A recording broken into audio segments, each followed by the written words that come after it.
오늘은 기독교 절기에 있어서 예수님께서 고난을 당하시기 시작하는 종로주일로 지키는 날이 올시다. 예수님은 12살 났을 때부터 계속해서 매년 예루살렘에 올라가셔서 유월절을 지키게 됐습니다. 이번만은 마지막 유월절을 지키시기 위해서 예루살렘에 들어갔을 때에 그대로 걸어서 들어가시지 아니하시고 한 번도 타보지 아니한 나귀 새끼를 가져오라고 그래서 그 잔등 위에 제자들이 옷을 벗어서 깔고 또 그리고 제자들이 옷을 그 길에 편 후에 그 위로 나귀를 타고 들어가시게 됐습니다. 어린이들이 종려나무 가지를 흔들면서 호산나 주의 이름으로 오시니요 그러면서 찬양을 돌렸습니다. 하나의 큰 퍼레이드라고 볼 수가 있습니다. 이렇게 아주 헌화한 소리로 예수님을 입성을 찬양하게 될 때에 바리새교인들과 예수님께 대해서 부정적인 생각을 가진 사람들이 이 제자들 좀 조용하게 해두시지요, 책망하시옵소서 그랬을 때에 예수님께서는 만일 이 사람들이 잠잠하면 저 돌들이 찬양할 것이다. 사람들이 가만히 있으면 돌들이 찬양할 것이다. 예수님의 입송의 이 찬양을 당연한 것으로 이 자연 만물도 찬양하게 될 것이다. 이렇게 말씀을 했습니다. 예루살렘에 입성하시는 예수님은 십자가를 지시고 마지막에 부활하시는 승리의 입성이라고 할 수가 있습니다. 이 한 주간 동안 예수님은 겟세마네 동산에 가셔서 땀 흘려 핏방울과 같이 떨어지는 그곳에서 기도하시다가 사랑하는 제자 유다에게 입맞춤으로 팔려가게 됩니다. 제사장이 끌고 가서 빌라도에게 재판을 받으시고 나중에는 십자가를 걸머지고 가셔서 골고다 언덕에서 이 손과 발의 못을 박이시고 그릇을 피 흘리시고 죽으십니다. 죽었다가 장례 지낸 지 사흘 만에 다시 빈 무덤을 남겨놓으시고 다음 질 새벽에 부활하시게 되는 것입니다. 기독교의 역사는 저 크리스마스로부터 시작하는 것이 아니라 십자가의 고난과 부활을 통해서 기독교가 시작이 됩니다.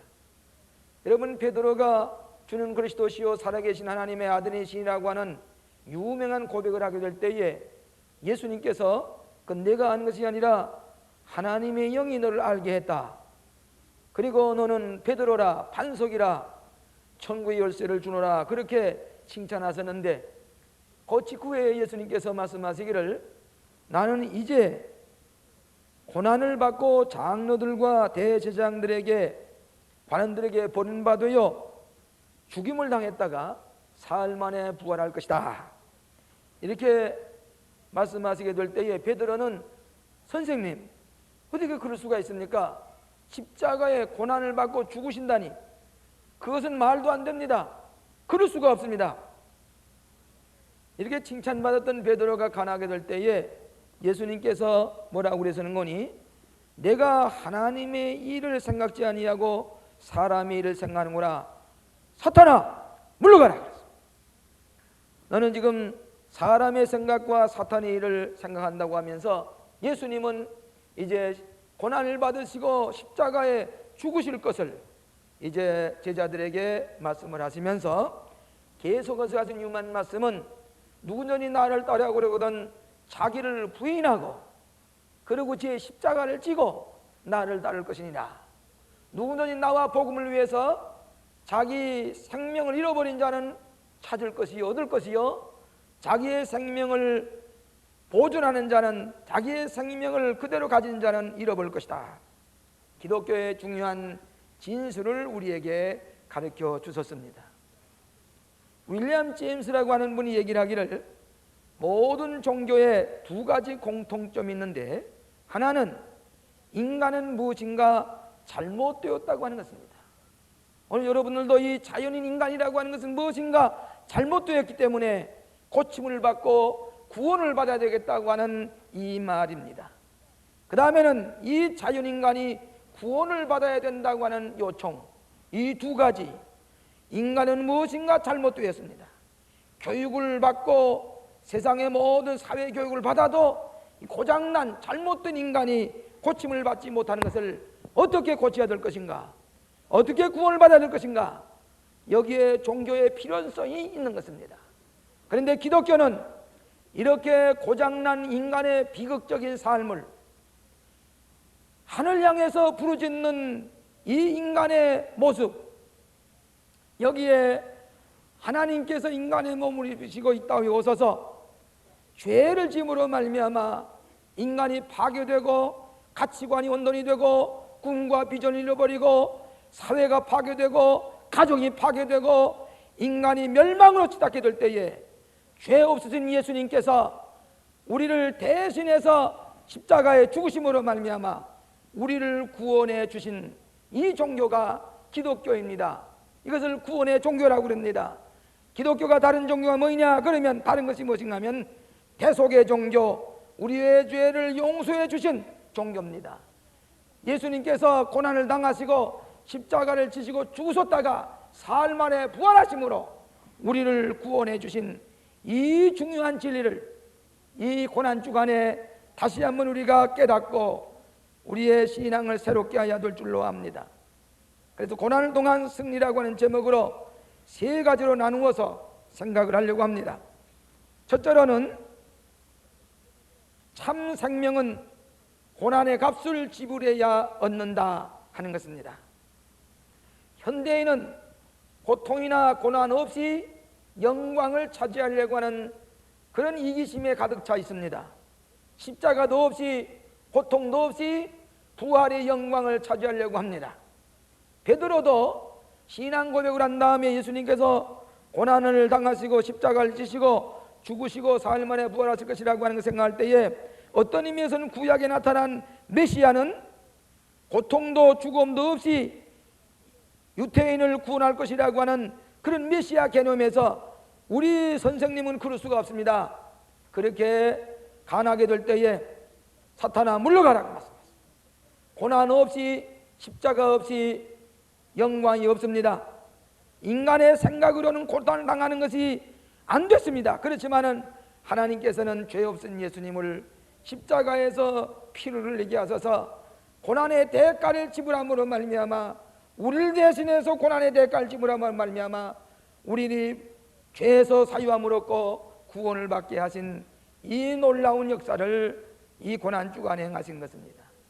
이사야서 53장에 보면은 예수께서 고난을 당하신 것은 예수님 자신 때문이 아니라 우리들의 죄 때문에, 우리의 허물 때문에, 우리의 질병 때문에, 우리 못된 성품 때문에 예수님은 대신 이 죄를 대속하셔서 온전하신 주님께서 죽으심으로 우리를 구원해 주신 것입니다. 레위기 17장 11절에 보면 피는 생명이라고 그랬습니다. 죄의 값은 사망이라고 그랬습니다. 우리는 죄로 말미암아 죽을 수밖에 없습니다. 아무리 생각해봐도 뭐인가 잘못되었습니다. 죄 때문입니다. 이 죄는 생명을 얻기 위해서는 새로운 피가 우리를 대속해서 흘려주심으로 말미암아 용서함 받는 진리입니다. 제가 새벽 기도회 때 말씀드린 바 있습니다마는 우리 몸에는 약 5리터의 피가 온 전신을 순환하고 있습니다. 그런데 간장이라든지 폐장이라든지 췌장이라든지 위장이라든지 이렇게 있으면은 이 피가 온 몸을 돌면서 23초 만에 한 번씩 이 장기에 순환하면서 새로운 영양을 공급하고 그리고 거기서 노폐물 쓰레기들을 다시 걸러서 갖다가 버리고 그러면서 이 장기가 살고 생명이 유지됩니다. 아무리 장기가 어디 있어도 피가 순환하지 아니하면 이 장기는 죽습니다. 그렇기 때문에 피는 생명이라고 그랬습니다.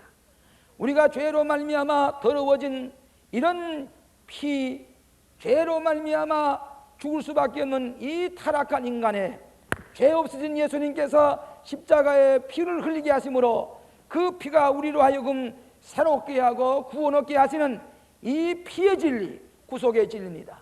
그런 거로 생명은 피인데 이 피가 없이는 우리의 죄를 속하지 못한다고 하는 그런 진리를 이 십자가의 부활의 진리로 깨닫게 하십니다.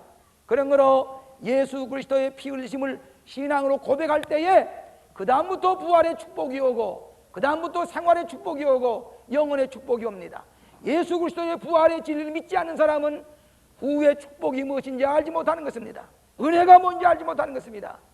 이번 고난주간에 기독교의 가장 근본적인 진리인 예수님께서 피 흘리심으로 말미암아 죽을 수밖에 없는 이를 새롭게 하셔서 구속하셔서 새로운 생명을 살게 하시는 이 부활의 진리, 중성의 진리를 깨달아야만 하는 것입니다. 고난이 없이는 영광이 없고 고난이 없이는 승리가 없고 고난의 죽음이 없이는 부활이 없다고 하는 이 기독교의 기본적인 진리를 깨달아야 하는 것입니다. 저 포항 제철소에 가게 되면은 인도와 호주에서 붉은 철광석이 그 항구에 쌓여 있습니다.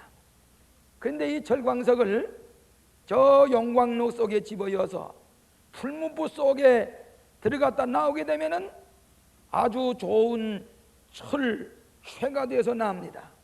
더 뜨거운 풀물 속에 들어갔다 하는 것은 깡철이 되어서 비싼 쇠가 됩니다. 금도은도 마찬가지입니다. 그냥 금덩어리가 생기지 않습니다. 그 용광로 속에 수천도 되는 그 불 속에 들어갔다 나와야만이 좋은 금덩어리 값이 나가는 가치 있는 쇠붙이가 되는 것과 마찬가지로 우리 인간도 고난을 거쳐서만이 새로운 생명을 얻습니다. 예수 그리스도께서 우리를 대신하여 고난을 당하심으로 말미암아 그걸 믿을 때에 우리가 죽었던 생명이 다시 사는 진리가 기독교의 진리인 것입니다. 오늘 많은 학생들이 고통을 싫어합니다. 그래서 즉석에서 뭐 쉽게 되기를 바랍니다. 그래서 공부도 안 하려고 합니다. 공부하는 고통을 이겨내지 못하면 그것은 쓸모없는 인간이 되고 맙니다. 어제 신문에 전 대통령의 아들이 육군사관학교를 나온 아들이 쇠고랑을 차고 그리고 붙잡혀가는 것을 보았습니다. 대통령의 아들입니다. 육군사관학교를 나왔습니다. 그는 고난을 견디지 못하고 마약과 방탕으로 지나다가 쇠고랑을 쳤습니다. 대통령의 아들이. 난 이것을 볼 때에 왜 이를 전도하지 못했는가? 그 아들에게 왜 전도하지 못했을까? 죄책감을 느낍니다.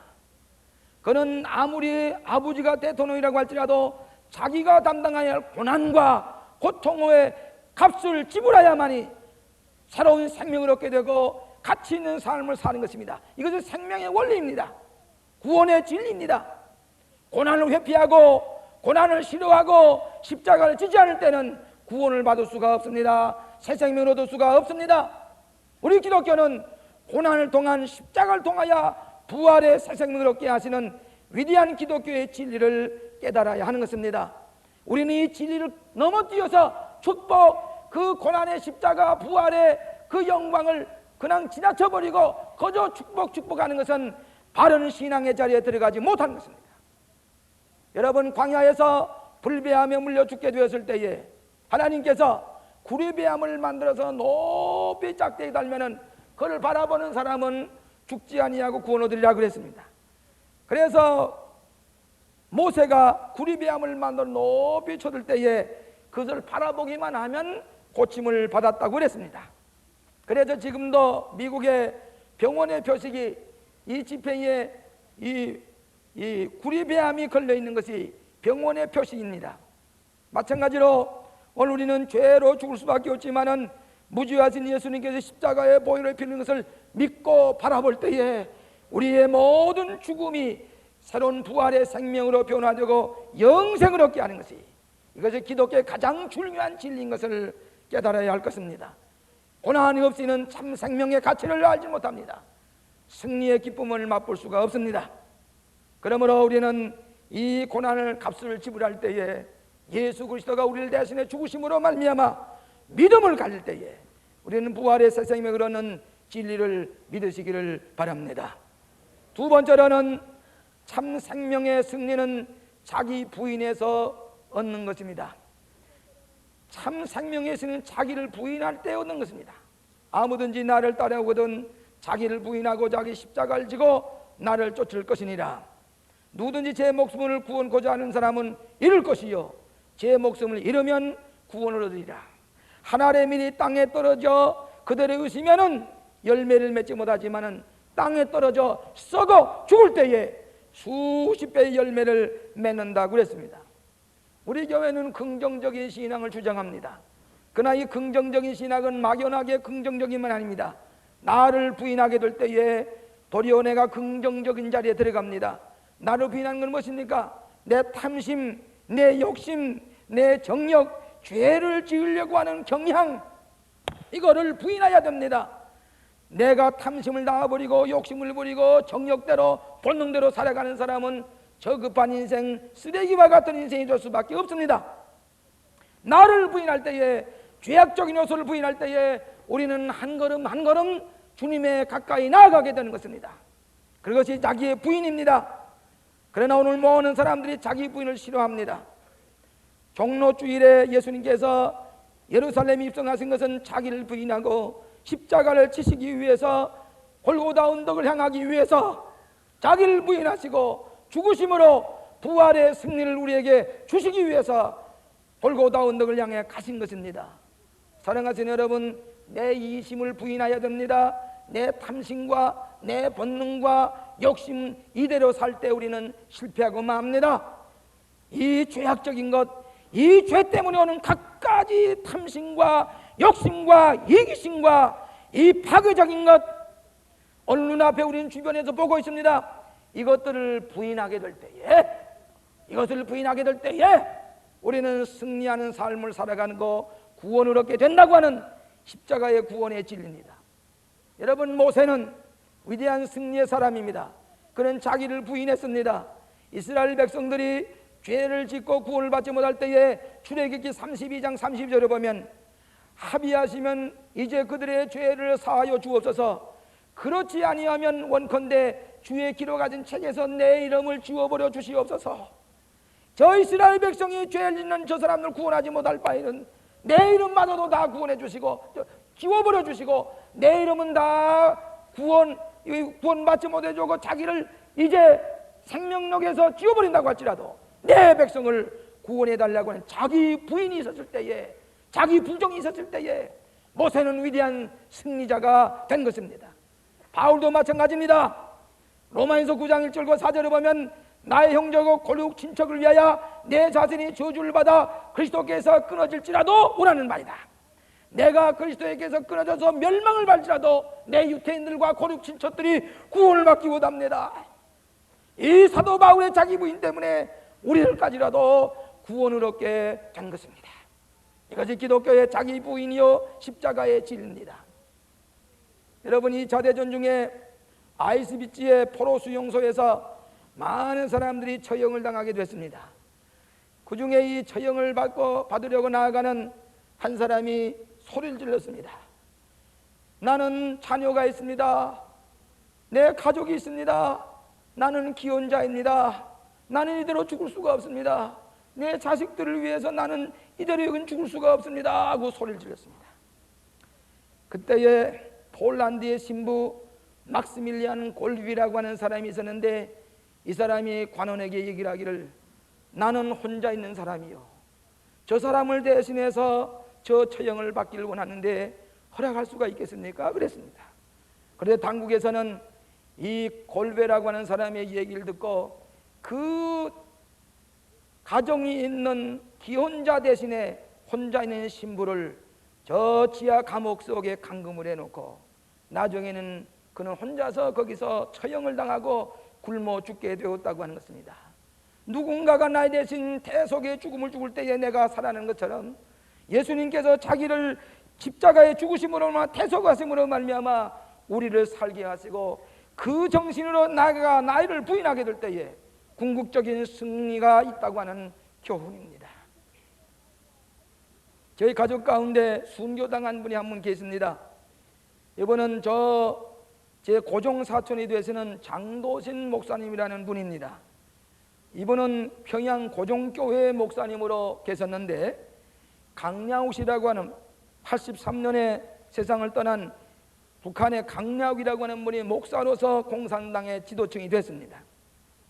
이는 김일성이 아마 외삼촌인가 된 줄 압니다마는 그가 공산당에 활동을 하는 것을 보고 우리 청년들이 주택에 가서 수류탄을 던졌습니다.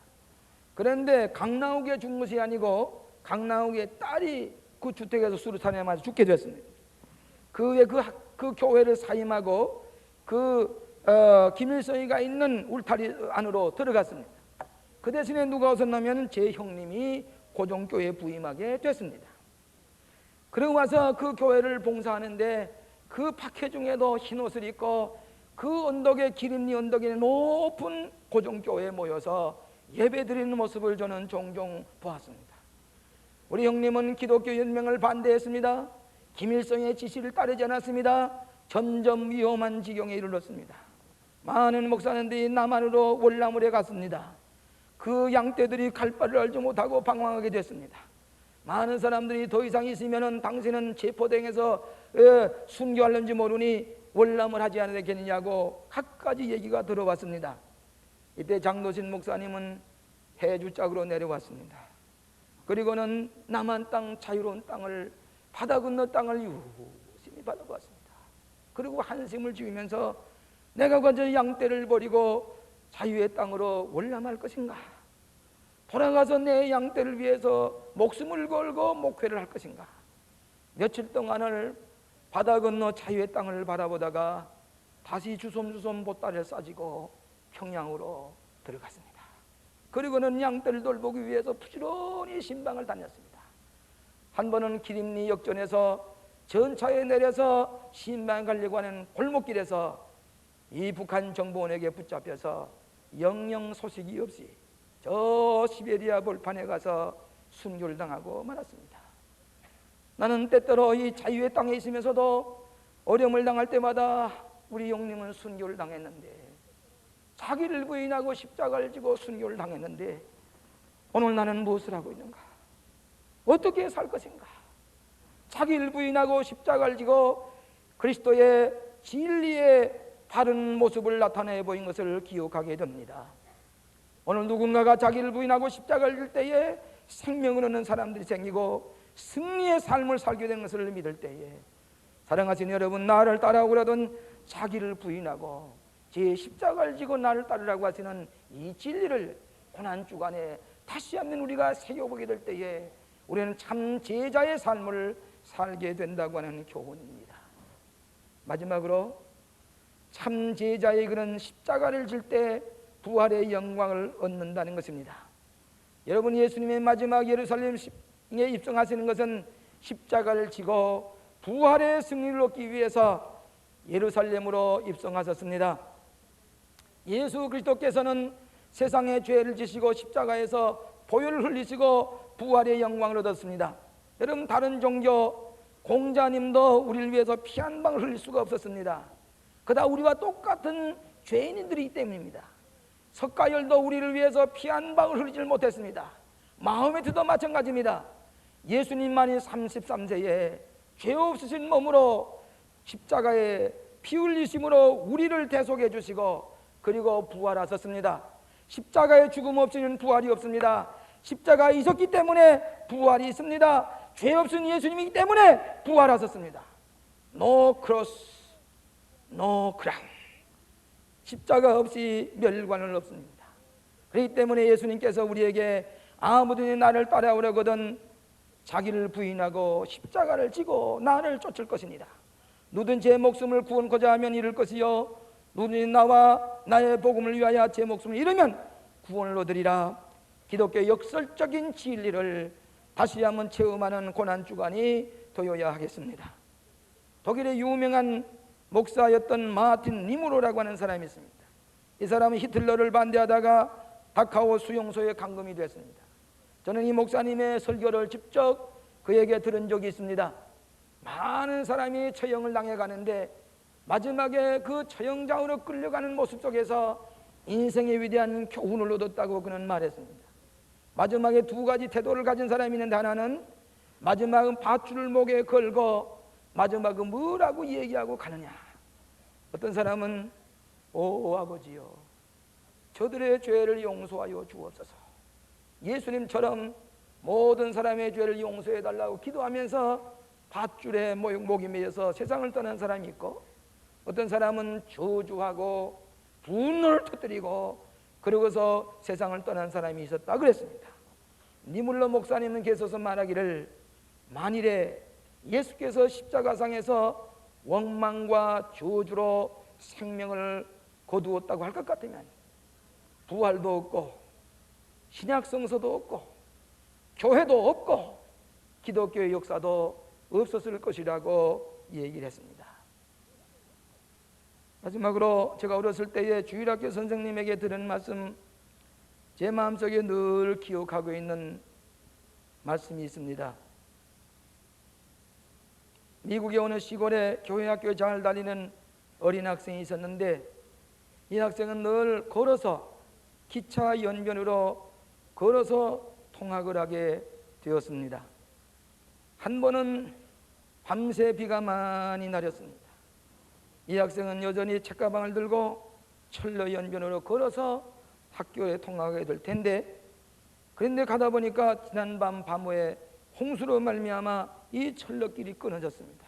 철로가 유실이 되었습니다. 이 학생은 그 옆을 등교하면서 걷다가 야단났습니다. 이제 내가 이 길을 걸어갈 때마다 기차가 지나가고 났는데 기차가 올 시간이 됐습니다. 이 어린 학생은 어떻게 하면 기차를 멈출 수 있을 것인가? 이 기차가 그전엔 닷선이 돼서 수백 명이 죽을 터인데 이 기차를 어떻게 멈출 수 있을까? 동동 발을 궁금해서 어떻게 하면 기차를 멈출 수 있을까? 이 어린 소녀는 마지막에 자기 덧저고를 벗었습니다. 그 다음에는 안속에 있는 흰 셔츠를 벗었습니다. 그러고는 칼을 가지고 이 넓적다리에 있는 대동맥을 툭 찔러서 피를 흘리게 했습니다. 그러고는 흰 셔츠를 거기다가 빨갛게 물을 들였습니다. 그리고 붉은 깃발을 만들었습니다. 멀리서 기적소리를 내면서 달려오는 기차를 향해서 이 소녀는 피가 뚝뚝 떨어지는 붉은 깃발을 흔들면서 스텝 스텝, 이 소녀는 기관차 앞을 향해서 이 붉은 깃발을 들리면서 달려가는 것입니다. 기관사가 무심하게 차를 달리고 있다 보니까 어린 소녀가 빨간 깃발을 흔들면서 오는 것을 보고 무슨 일이 생긴 줄 알고 브레이크를 잡기 시작을 했습니다. 그리고는 그 소년 앞에 이르렀습니다. 그러자 차가 멎은 다음에 이 소년은 얼굴이 창백해서 쓰러졌습니다. 기차에 탔던 사람들이 모두 다 무슨 일이 생긴 줄 알고 기차에 내렸습니다. 기관사가 앞에 가서 그 얼굴이 창백해진 소년, 피투성이 된 이 빨간 깃발을 만들어 흔들었던 이 소년의 그 쓰러져 있는 시체를 안고 보니까 앞에 철로길이 끊어져 있었습니다. 이 소년은 그 기차에 탄 사람의 생명을 살리기 위해서 자기의 피를 뿌려서 그 기차에 타고 있는 사람들을 살렸습니다. 그 기차간에는 그 나라의 국통령이 타고 있었다고 했습니다. 손을 안고 보니까 옆에 그가 들고 다니던 책가방이 있는데, 책가방을 들어서 그 앞을 열어보니까 공책과 책 사이에 뉴 테스타멘트, 신약성경 한 권이 들어있었습니다. 이 어린 소년은 주일학교 다니면서 누구든지 나를 따라오거든 자기를 부인하고 십자가를 지고 나를 따를 것이라고 하는 이 말씀을 듣고 들었습니다. 마지막 순간에 나를 부인하고 십자가를 짐으로 말미암아 그 수백 명의 생명을 살리게 했다고 하는 얘기입니다. 저는 이 말씀을 듣고 들을 때마다 오늘 기독교인이 누군가가 나를 위해서 부인하고 십자가를 지고 죽으심으로 말미암아 우리를 구원을 받았다 할 것 같으면 나도 오늘 나를 부인하는 생활, 고난주간에 십자가를 바라보고 내가 나를 위해서 부인하고 내 이웃을 위해서, 내 형제를 위해서, 교회를 위해서, 하나님의 영광을 위해서 나를 부인하고 십자가를 질 때에 비로소 부활의 생명을 얻게 되고 승리가 있는 것을 우리가 깨닫고 이 고난주간에 나를 부인하고 십자가를 지는 생활로 그리스도의 빛을 증거하시는 여러분 되시기를 주의 이름으로 축원합니다. 오 자비하신 아버지 하나님, 못되고 잘못되고 의지러진 우리 인간들, 죄로 말미암아 바르게 살 줄 모르는 저희들 구속하시기 위하여 십자가에서 보혈을 흘리시고 우리를 대속해 주셔서 진리 안에서 거듭나게 하신 하나님의 특별하신 은총을 감사합니다. 그러가신 아버지, 저희들이 주님을 따르기를 원합니다. 그러나 나를 부인하지 못하고 십자가도 지지 않으려고 할 때가 많이 있습니다. 이 모든 것을 뛰어넘어서 영광만을 차지하고 축복만을 받으려고 했던 저희들, 고난주간에 다시 한번 십자가를 우리 마음 가운데 새기고 고난을 참고 이김으로 말미암아 부활의 새 생명을 얻는 저희들이 되게 하여 주시옵소서. 이 나라가 이 고난의 십자가를 질 때만이 통일이 될 줄로 압니다. 고난의 십자가를 질 때만이 이 민족이 구원을 받게 될 줄로 믿습니다. 아버지 하나님, 이 백성을 구원하여 주시고 고난주간에 우리의 생명을 새롭게 하여 주시옵소서. 예수 그리스도 이름으로 기도하옵나이다.